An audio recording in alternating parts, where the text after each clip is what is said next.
Apakah keberadaan wabil khusus kemudian Bawaslu pada pengawas pemilu membuktikan bahwa bangsa kita tidak percaya dengan penyelenggara pemilu? Pak Ismail Rantisi tidak bertanya kepada saya, tapi ada hal yang ingin saya komentari. Pertanyaannya yang kedua, ya karena seperti tadi disampaikan di negara lain hanya ada KPU, bahkan tidak ada Bawaslu maupun DKPP ya. Saya pernah kunjungan dalam pembuatan Undang-Undang Pemilu, bukan yang 2017, tapi yang 2011 kalau saya tidak salah, yang dulu, yang sebelum 2017. Itu ke India. India ini kan peserta pemilunya mencapai 1,1 miliar dan anggota KPU-nya cuma 3 orang. Negaranya kebanyakan orang Hindu, tetapi ketua KPU-nya orang Muslim, namanya Pak Qureshi, orang Arab, artinya keturunan Arab seperti Habib Salim kita. Jadi bertiga saja ketua KPU-nya itu.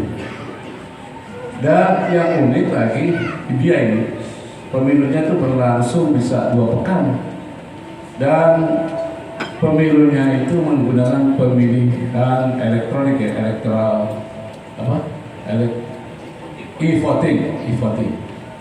Jadi kalau ada di gunung yang tinggi, termasuk misalnya di Gunung Himalaya yang paling tinggi itu ya, ada di India, itu didatangi oleh petugas KPU-nya. Petugas KPU-nya itu datang pakai keledai, membawa kotak untuk menekan pilihan elektroniknya itu. Dan sederhana, tentu sistem tertutup ya, bukan terbuka seperti ini. Ya seperti itulah. Jadi ajib bisa begitu. Dan dulu pernah India ini berperang dengan Pakistan ya. Dan pemenang di sana waktu itu, sekarang saya tidak tahu, mungkin Pak Yus bisa cerita, Partai Bharatiya Janata, partai agama, ya, ada partai Hindu di sana. Saya ingin sampaikan di sini memang satu hal yang harus kita renungkan bersama, bahwa meskipun kita Bhinneka Tunggal Ika, berbeda-beda tapi tetap satu juga. Kalau sudah urusan kekuasaan, orang Indonesia itu sangat partisipatif, artinya semuanya ingin terlibat, seluruh elemen ingin terlibat, dan ujung-ujungnya saling tidak percaya gitu. Dan itu memang saya rasakan betul, itu nuansa di Komisi 2 ketika membahas Undang-Undang Pemilu ya. Kita ini menyelesaikan masalah dicoblos dengan dicontreng saja itu bisa lama sekali ya, apalagi e-voting. Karena e-voting itu sama sekali nggak bisa di Indonesia, padahal itulah yang memungkinkan pemilu itu cepat dan murah gitu. Jadi itu yang terjadi di Komisi 2 sebagai laporan saya kepada para pemilih saya di sini.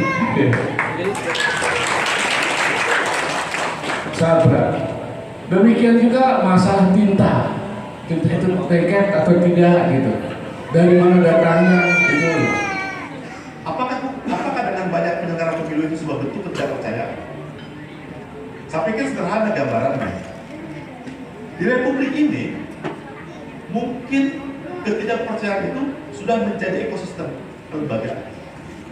Bayangin misalnya ada praktek lembaga yang melakukan praktek keuangan, perbankan, tapi ada lembaga pengawas keuangan, OJK atau Badan Pengawas Keuangan.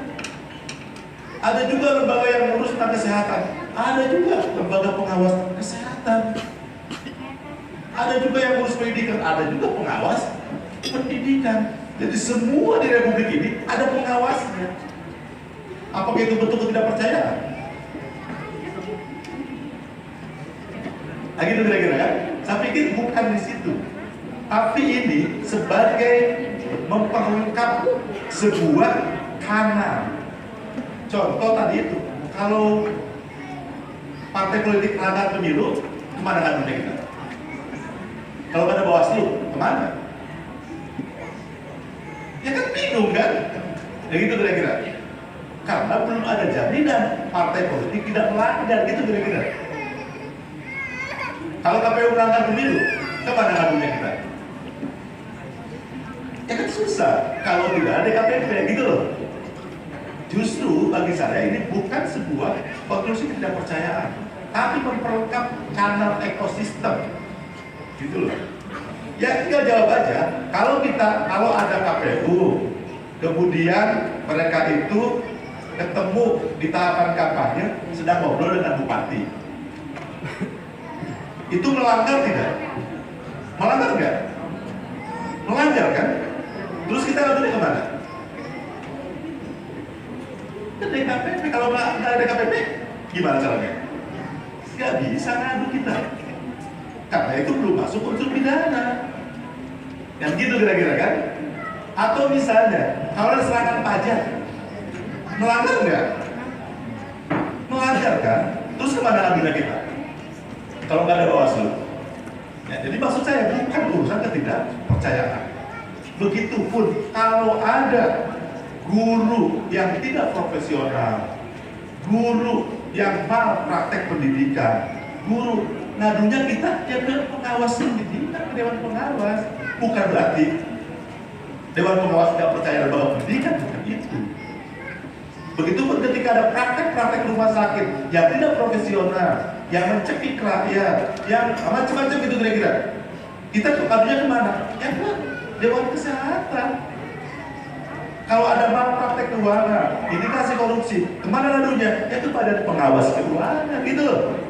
Jadi ini bukan urusan ketidakpercayaan, tapi sebuah perlengkapan yang cukup kuat ekosistem SDM lembaga politik. Nah gitu kira-kira. Nah makanya di luar kenapa nggak ada? Karena memang mereka sudah bisa menjaminkan diri bahwa penyelenggaraan pemilu tidak akan ada masalah. Nah gitu kira-kira. Seperti saya tanya, misalnya saya ngobrol dengan KPU Washington DC. Saya tanya, Pak Ketua, sama 3 orang dari DPT. Saya tanya, DPT di Washington berapa sih? Waduh saya nggak tahu. Jumlah TPS-nya berapa di Washington? Waduh saya nggak tahu. Dapilnya berapa? Saya juga nggak tahu. Bapak ini jadi sebagai KPU semua yang saya tanya nggak tahu. Kami di Amerika KPU mengurus itu. Terus apa yang kamu urus? Yang saya urus hanya satu saja, dana kampanye. Cuma itu mereka urusnya. Yang lain diurus pemerintah itu loh. Sehingga wajar kalau nggak ada Bawaslu, wajar kalau nggak ada KPP, gitu kira-kira kan? Ya begitu tuh misalnya kalau Pak Aos tadi di India, ya wajar kalau ada Bawaslu. Orang pemilunya nggak langsung, pemilunya tertutup kok.